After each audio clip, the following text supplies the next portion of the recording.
Having discussed abortions and the laws of abortions in Zambia, I really thought it was a good idea to piggyback off those videos and give you a second upload of the day where we discuss about intrauterine fetal demise or intrauterine fetal death, also abbreviated as IUFD.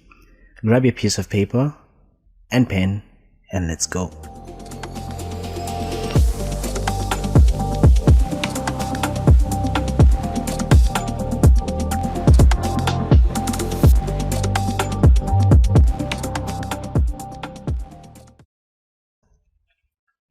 Hello and welcome to MK's Medical Review series. My name is Dr. Moses Kazevu. This is a series on my YouTube channel where we look at medical topics in depth. Today we're going to be looking at intrauterine fetal death. If you haven't yet subscribed to the channel, please hit the subscribe button, hit the bell notification icon so that you never miss such amazing content every time I post. Grab your piece of paper, grab your pen, and let's go.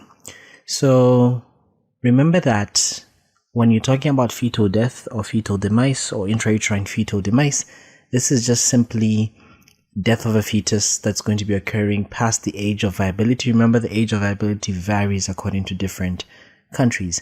In some countries like the States, it's as low as 20 weeks, while as the WHO uses a standard of 28 weeks.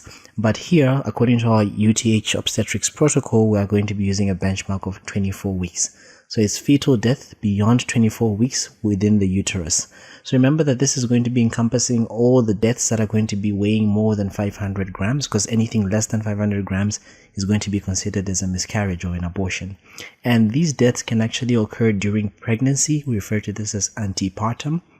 So they could be during the first trimester, second trimester, third trimester. I grouped the causes into the different trimesters. I'll show you that in a few slides to come. It could also be during labor. That's an intrapartum death. Remember that 80 to 90% of the women that experience intrauterine death will experience labor about 2 to 3 weeks after the death. The remaining percentage, there has to be some medical intervention that has to take place to prevent complications. One such feared complication that we want to worry about is disseminated intravascular coagulation. Because remember, whenever the fetus is dead, the placenta is dying, the decidua is also fading away.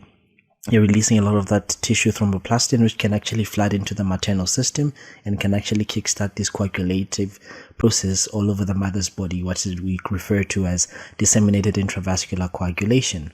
So remember that death that's going to be occurring during labor is going to result in this delivery of a fresh stillborn, and it doesn't actually pose any problem for the management. There's no significant complication. But when you have the death that's occurring beyond the period of viability, intrauterine, this actually is going to result in delivery of a macerated fetus. And then, of course, this also has some implications if delivery doesn't happen, the same disseminated intravascular coagulation. There is a gradual decrease, though, of intrauterine deaths because of improvements in the preconceptual care. We also have care during pregnancy and labor as patients do come for antenatal, so are able to identify patients that are at high risk. Then, of course, the provision of prenatal diagnosis and selective termination in certain conditions where there is congenital anomalies. Now, the causes of intrauterine fetal demise can actually be divided into 4 large groups. So you have fetal causes, which are the majority of the causes, accounting for 25 to 40%, placental causes, which account for 20 to 35%, maternal causes, which account for 5 to 10%, and other causes, which largely may be iatrogenic or idiopathic. These are accounting for 25 to 35%. We'll begin with the fetal causes. One big thing is that IUFD is often associated with fetal growth restriction. Remember that there's a significant increase in the risk of stillbirth with these conditions because these conditions are often associated with fetal aneuploidies, which are chromosomal anomalies. You may have fetal infections, maternal smoking, hypertension, autoimmune diseases, obesity, diabetes. Then you may also have some chromosomal and genetic abnormalities, which are often found in about 8 to 13% of the fetal deaths. But of course, this can only be established if we actually send the specimens for karyotyping and chromosomal analysis. We may also have certain structural anomalies. We may have certain infections, which may be viral, bacterial, or you may have an intraamniotic infection, which is, we no longer refer to it just as chorioamnionitis, but refer to it as an intraamniotic infection. You may also have rhesus incompatibility and non-immune hydropes, multiple gestations, which could be those twin-to-twin transfusions, and if sometimes the fetus can actually die early during the pregnancy, and what we call the vanishing twin syndrome. Then you may have placental causes. An example is antepartum hemorrhage, which may be attributed to placenta previa and abruptio placenta or placenta abruption. Remember, this is a very common cause of fetal death. It may be exacerbated by maternal use of cocaine or other illicit drugs, smoking, hypertension, preeclampsia. There may be some cord accidents like prolapse, true knotting of the cord, or even a cord around the neck. There may be placental infarction and placental insufficiency, placental or membrane infections, and like I told you, twin-to-twin transfusions. Then we may also have some maternal causes, or rather risk factors. So certain comorbidities like hypertension and diabetes can directly lead to fetal demise. You may have maternal infections, which may include malaria, hepatitis, influenza, toxoplasma, syphilis, or predominantly the torch infections. You may have hyperpyrexia, a temperature greater than 39.4, antiphospholipid syndromes, where you have these antibodies such as the lupus anticoagulant, the anticardiolipin antibodies, which are pretty much going to be causing certain vasculopathies in the decidua. There's going to be fibrinoid necrosis, placenta vascular atherosis. You may even have intervillanous thrombosis that may be happening. Certain thrombophilia, such as a factor V Leiden, protein C deficiency, protein S deficiency, hyperhomocystinemia.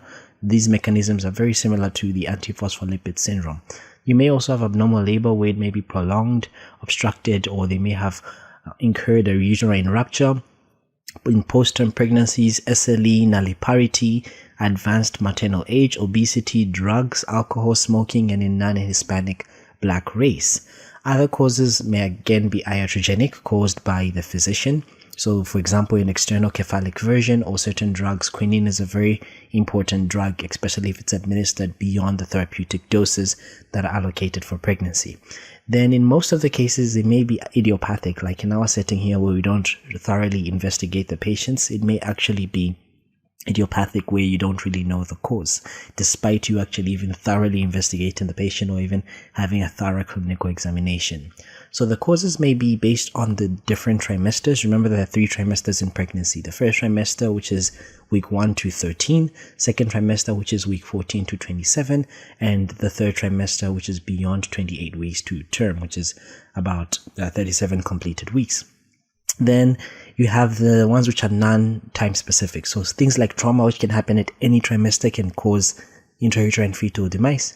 Cord accidents, maternal systemic disease such as diabetes, hypertension, maternal infections such as intraamniotic infections, substance abuse such as with cocaine.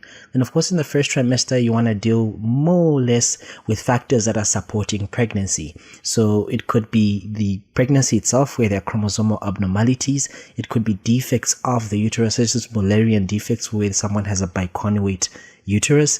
It could be the environmental factors such as medication, smoking, toxins. You could also have endocrine factors. Remember, progesterone is a very important hormone to maintain pregnancy. So if a woman has progesterone insufficiency, the pregnancy cannot really go beyond a certain length. You may also have thyroid dysfunction, diabetes, and in some cases it may be unknown. In the second trimester, you may still anticipate the chromosomal anomalies. You may anticipate anticardiolipin antibodies, antiphospholipid antibodies, that's your antiphospholipid syndrome. You may have also anatomic defects of the uterus and the cervix, erythroblastosis fetalis. You may have the placental pathologies such as circumvallus placentation. You may also even have placenta previa.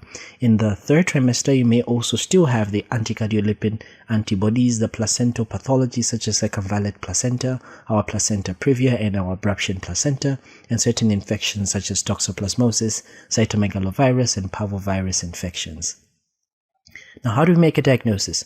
Remember, we are going to be formulating our case in this way. History first, our examination, then we order for investigation. So our history, we want to actually get a history. Remember that before 20 weeks gestation, the most common finding that we're going to be having is that the uterine fundus is actually less than the dates.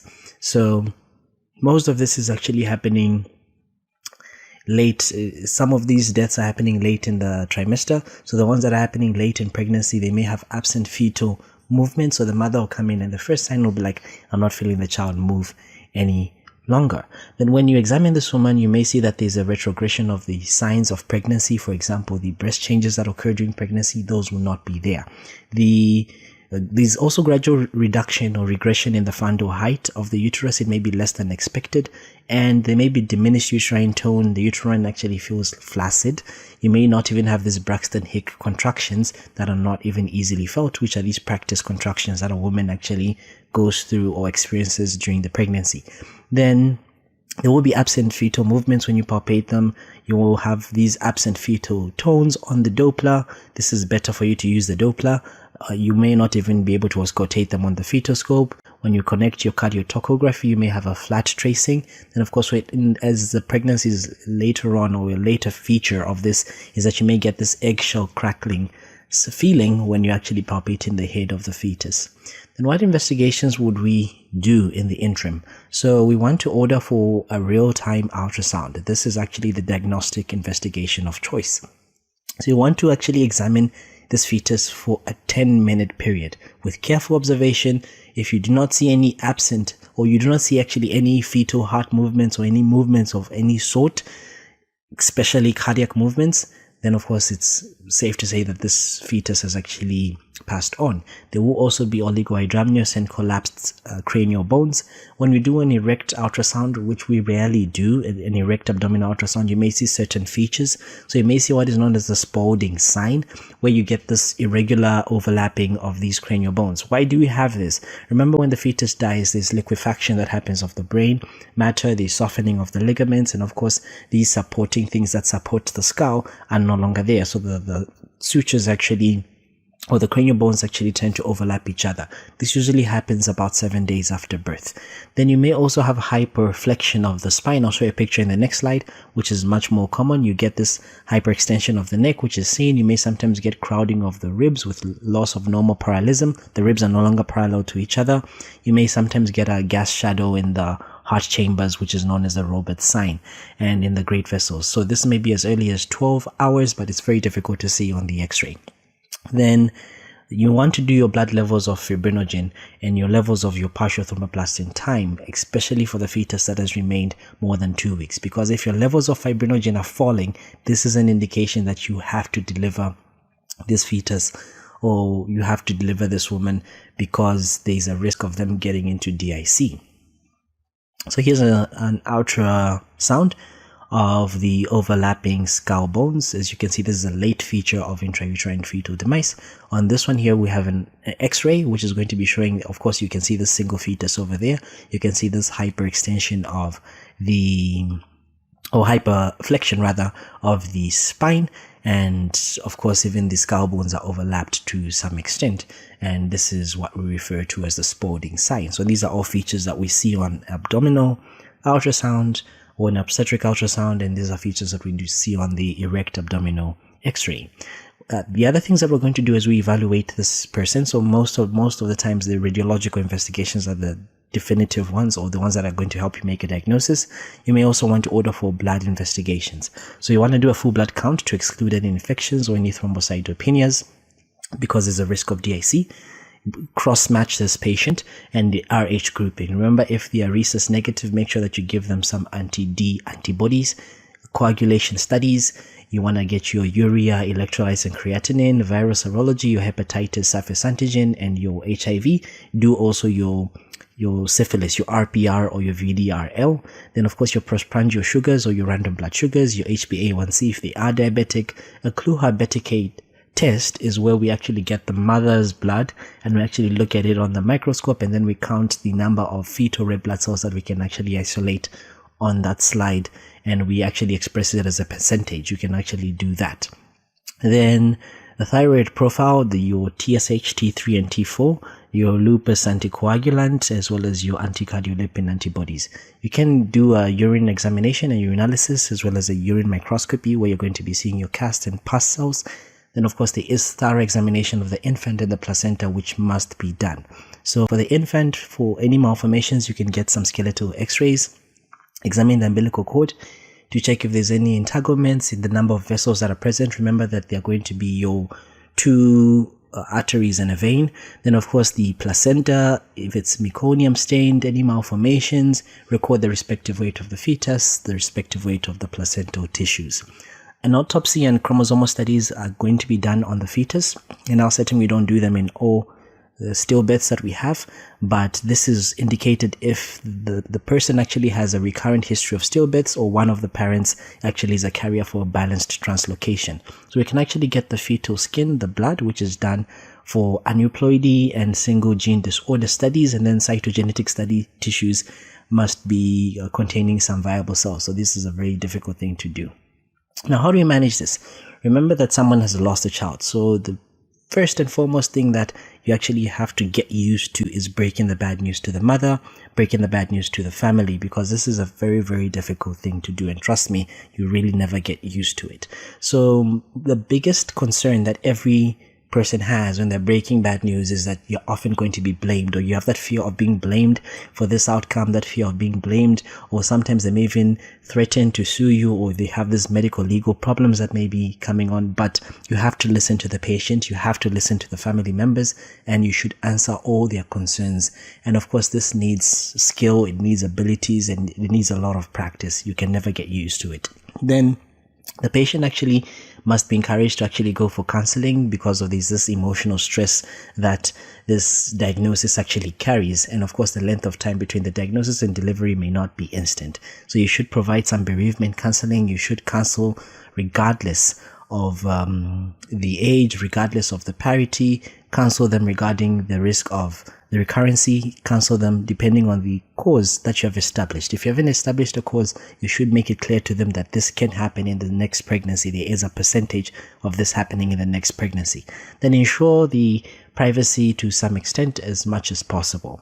So what exactly do we do for the management? So I'll give you certain scenarios. So the first scenario is where there's no complication. So there's just IUFD that has happened, no intraamniotic infections or no chorioamnionitis.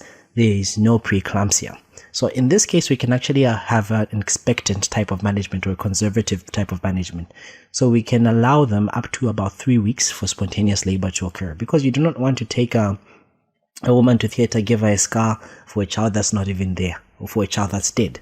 So ideally, you want to try as much as possible to deliver it vaginally. Then of course you want to draw blood for fibrinogen and white blood cells and platelets every week. Remember, if the levels of fibrinogen are going to be falling, we want to take them to theater. If they have thrombocytopenia, want to correct that and then take them to theater. Of course, if there's an increase in white blood cell count, you want to treat the infections before you actually take them to the theater. Then of course, in about 80% of the cases, they're going to expel the products in about 2 weeks after the death. And of course, the patient and the relatives are likely to become upset psychologically, because it's like you're keeping something that is dead within you. They'll even start asking you questions, won't the uterus now start going bad and all those things. But you have to assure them that it's actually a safe thing to do.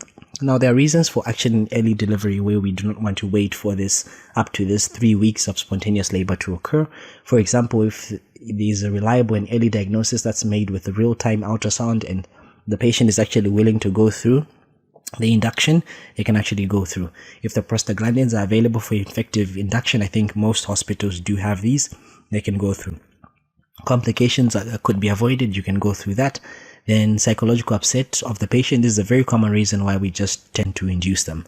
So this is one of the common reasons. Then if there's a uterine infections, we want to perform an early delivery. If there are falling levels of fibrinogen, which is quite rare, but if it does happen, we want to deliver them early. And if there's prolongation of the pregnancy beyond 2 weeks. So if it's gone beyond 2 weeks, you have to deliver them. Now, like as I said, the method of delivery preferably should be by medical induction, and you should try at most to prevent a hysterotomy. You do not want to take them to theater, like I said. So we can use a combination of mifepristone and a prostaglandin preparation, which is recommended as our first line of induction. So 200 milligrams as a single dose of oral mifepristone and about 25 micrograms 4 hourly intravaginally. Misoprostol is actually quite safe, it's quite effective, and it's low cost. Then of course, induction delivery interval is about 8 hours after you have administered these drugs. And of course, mifepristone 600 milligrams that you're giving daily for 2 days alone can also be used for induction, though the success rates are not as high as when you combine these two drugs. You can sometimes use prostaglandin vaginal gel or lipid pessaries in the posterior fornix of the vagina, high in the posterior fornix of the vagina. This is also an effective way for induction where you get a cervix that's not favorable. Remember, you should assess whether the cervix is dilated enough for this induction to be favorable.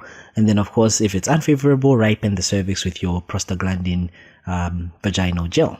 This may be repeated after 6 to 8 hours, and of course this procedure may be supplemented with an oxytocin infusion. Remember that oxytocin is widely used and is favorable when the cervix is favorable. So if the cervix is not favorable, the oxytocin won't really do much.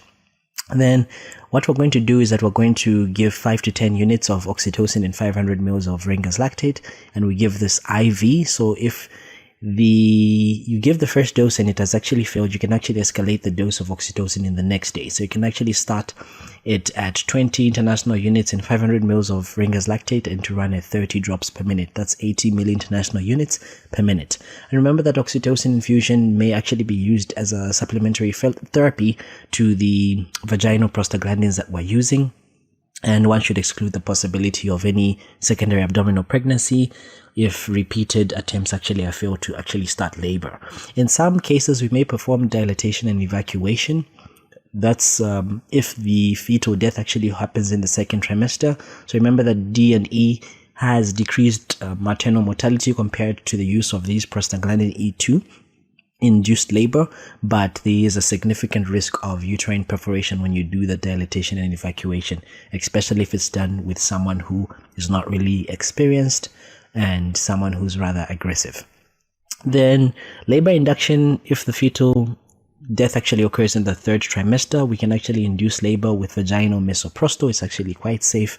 It's quite effective. Even in patients that actually have had a prior cesarean delivery with a low transverse uterine scar, it's actually effective for these, but please make sure that you do consult with your seniors. So if they are at 13 to 17 weeks of gestation, we give them 200 micrograms per vaginally 6 hours for a max of 4 doses. If they are between 18 to 26 weeks of gestation, we give them 100 micrograms of misoprostol per vaginally for every 6 hours for a maximum of 4 doses. If they're in the third trimester, we give them 25 micrograms per vaginally every 6 hours, or if you're giving it orally every 2 hours.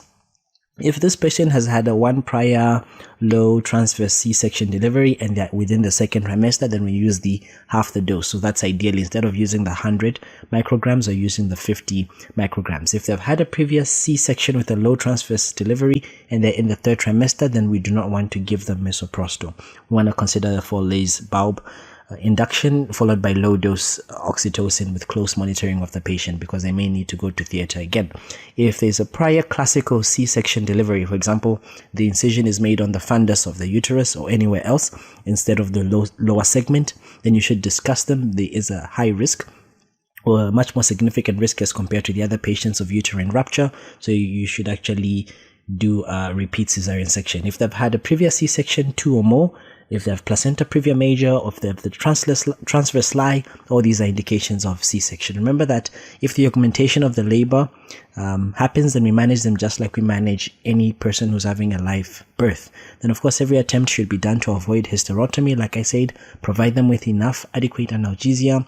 Placenta evacuation and perinatal autopsy is recommended. Then for those that want to suppress the postpartum lactation, we can actually give them cabergoline, which is a dopamine agonist, about 1 milligram as a single dose. This drug should be avoided in patients with hypertensive disorders or patients with preeclampsia or eclampsia. Here's our management schematic of IUFD. So again, non-interference for about 7 to 10 days. So for this 80% of the cases, they actually spontaneously expel the contents within about 10 to 14 days. Then of course the refractory cases, or cases where early delivery is indicated, for example psychological effect, which is a common thing, infections, falling levels of fibrinogen, retained products for more than 2 weeks, then of course you want to hospitalize them and then induce them medically. If the cervix is favorable, you can continue them with an oxytocin infusion. If this fails, you repeat the oxytocin infusion, and then of course you administer some vaginal prostaglandin supplementation. If the cervix is unfavorable, we want to use our combination of mifepristone orally and misoprostol given vaginally. Then of course your prostaglandin E1 is given vaginally 4 hourly. Then your prostaglandin E2 gel can actually be placed intracervically, or you may have a prostaglandin 1 tablets which can be given vaginally or orally, and these may be repeated after 6 to 8 hours. If this fails, then you of course supplement with oxytocin infusion, and of course there's a delivery. Then you evaluate the stillbirth and offer this patient with bereavement counseling. Then how do we prevent this? Remember that the incidence of this has reduced because of preconceptual counseling and care. This is very essential because we're able to actually prevent this from happening in the first place, because we can actually identify high risk groups. There is prenatal diagnosis with amniocentesis in some cases. Then we may also have screen at-risk mothers during the antenatal care. And of course, this is care for assessment of the fetal well-being and the termination of pregnancy whenever there is evidence of fetal compromise. Then what are some of the complications as we end the lecture? We may have psychological upset, which is a very common thing. Infections. Now with this, remember that as long as the membranes are not ruptured, infections are actually quite unlikely. But as soon as the membranes rupture, then you can have organisms that form gas like Clostridium welchi that can actually set into there. And remember that the dead tissue actually favors the growth of these microorganisms. We may also have disseminated intravascular coagulation. Like I said, this is the most serious consequence of prolonged fetal demise, more than 2 weeks. And this is going to be the tissue thermoplastin that's being released from the deteriorating fetal organs, from the dead placenta, from the decidua which is breaking down, or this floods into the mother system and kickstarts the coagulative system in the mother. During labor, there may be uterine inertia, retained placenta, as well as postpartum hemorrhage. I really hope you enjoyed this lecture on intrauterine fetal death. If you did, consider subscribing to the channel, hit the bell notification icon to be receiving notifications of such amazing content every time I post. Do not forget to subscribe to the channel and tell a friend to tell a friend. We're almost at 6K subscribers. Second upload of the day to Zambia and beyond. Until the next video, bye bye.